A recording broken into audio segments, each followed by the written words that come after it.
Good morning, BookTube, YouTube. This is Johnny.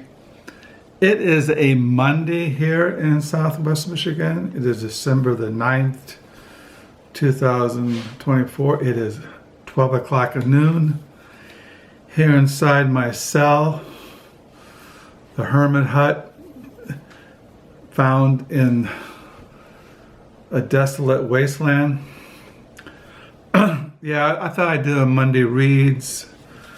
As far as this morning in my paper diary, I'm on page 1025 on December the 9th, 2024. And I have been reading this morning the works of John Boyes, Dean of Canterbury.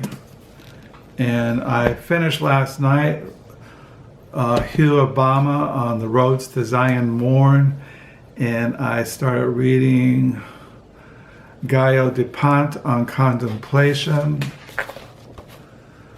so I'll be reading that. And I also have been reading this morning for morning worship, The Way of the Spirit and Bringing Souls to Christ by Thomas Allen, who was born in 1608, and he died in 1673. This is a Puritan reprint. It's published by Northampton Press, which used to be Soli Gloria. Then Soli Gloria was bought by Reformation Heritage. So I've been reading these this morning. And then I was downtown. We were downtown the other night. Last Friday, we took out our son and his Emily and the girls out for pizza.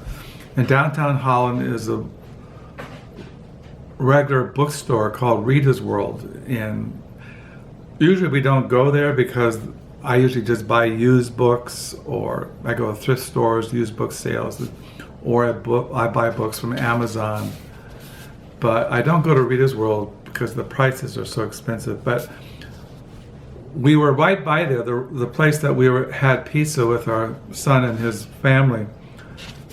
Reader's World was just down the block, and we used to go there a lot, my wife and I, to get like Sunday newspapers or look at books, but they were always very expensive.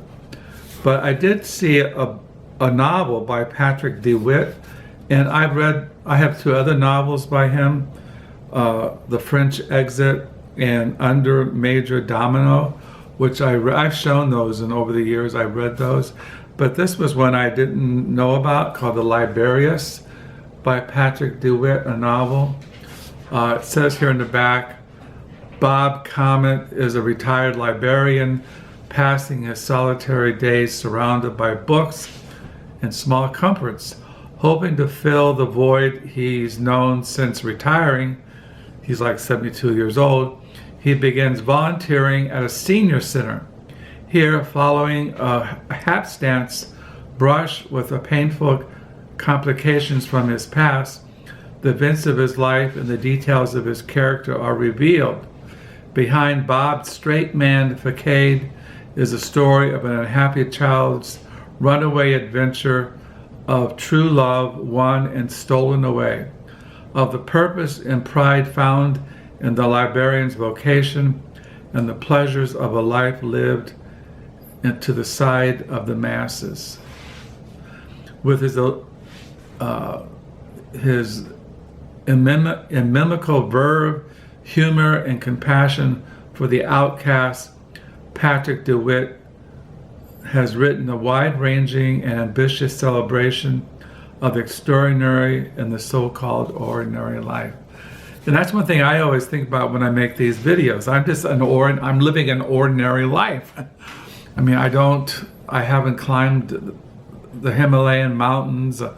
I haven't done anything that's spectacular in life. I've just lived an ordinary life. And you know, you're born and you go through your adolescence, and you go through your teenage years, and you go through your 20s and 30s and 40s and 50s and 60s. And here Carol and I are going through our 70s, just living an ordinary life. Now we're retired. Our kids are grown and married and having grandchildren, and so I wake up every day praying for grace to live in this world and to keep persevering, knowing that this life is very temporal and passing away. It's just the way it is. But it's an ordinary life. And I'm always writing it down. As I've told you, I've been keeping I have an online diary, Crooked Fingers, which I started in March 2001. But I've been writing a paper diary since 1968.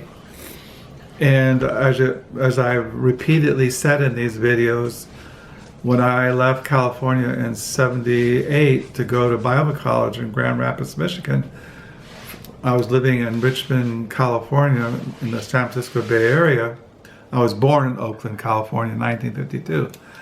That I burned everything. I burned my writings from 1968 into 1977. And so all I have is diaries and writings from 1978 until today. And I'm writing down an ordinary life. That's it. It's just an ordinary life. And sometimes I think maybe some kind of institution, library, research center, college would just like to have a record of an ordinary life here in America. But I don't know. As I've said countless times in these videos, that I have instructed our son Josiah to burn my diaries when I am gone to glory. Because it's like if I've written 1,025 pages in 1 year, you can imagine I have 45 years of diaries, receipts, emails, magazines, cassette tapes, just goes on and on. I have a huge CD collection. I have a huge library, almost probably 10, 12, 13,000 books. I have this mountain of stuff that has to be getting rid of when I die. But it's all a record of an ordinary life. And we all live ordinary lives. Most of us do. We're not movie stars. We're not race car drivers. We're not football, professional football players making, 40 million a year. We're just living ordinary lives. So that's what I'm reading here on a Monday. This is Monday Reads. I've been reading this at night. I was going to read those Will Self books, and then I got distracted. That's why, people make videos about this is what I'm going to read, and I'm always kind of hesitant because I'm a mood reader. I read whatever I feel like reading, and sometimes I'll show a book. Oh, I'm going to read this, and then I get sidetracked. Like I start reading this, The Librarianist, at night, and I've been reading the history of the Gulag by Applebaum, and I've been reading. This morning I did read that Christ-centered commentary on the Psalms, on Psalm 18 this morning. I don't have that in front of me, I forgot. But I like that first verse of Psalm 18, which says, Psalm 18, I will love thee, O Lord, my strength. That's the first verse, Psalm 18, verse 1. I will love thee, O Lord, my strength. And here in the word Lord is capitalized, L-O-R-D, capitalized, and that means Jehovah, Yahweh, the covenant God. I will love thee, O Lord, Yahweh, the covenant-keeping God, my strength. And that's an ordinary life. Where is my strength to live this ordinary life of going through this howling wilderness, this fallen world, these last days of the American Empire? Where is my strength? It's in the Lord. It's in Yahweh, Jehovah, the covenant-keeping God. It's the one who reigns and is sovereign, who will bring in one day a new creation and bring in his eternal kingdom of glory. He is my strength. My strength is not anything in this world. It's not money. It's not material things. Even in myself, when I go before God in prayer, I say, God, I am empty. I am beat down. I am exhausted. And you are my strength. I will love thee, O Lord.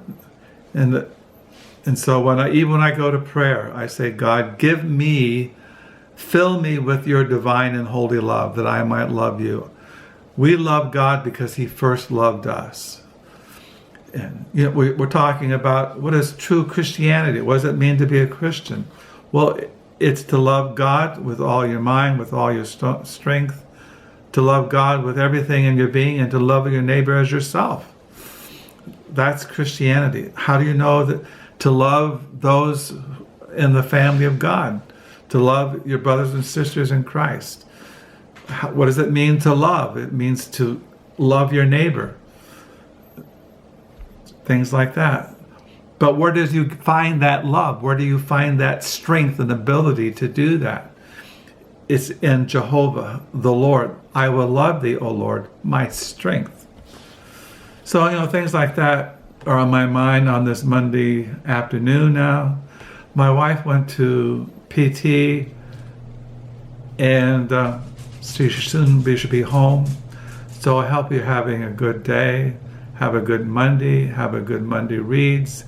And until next time, bye.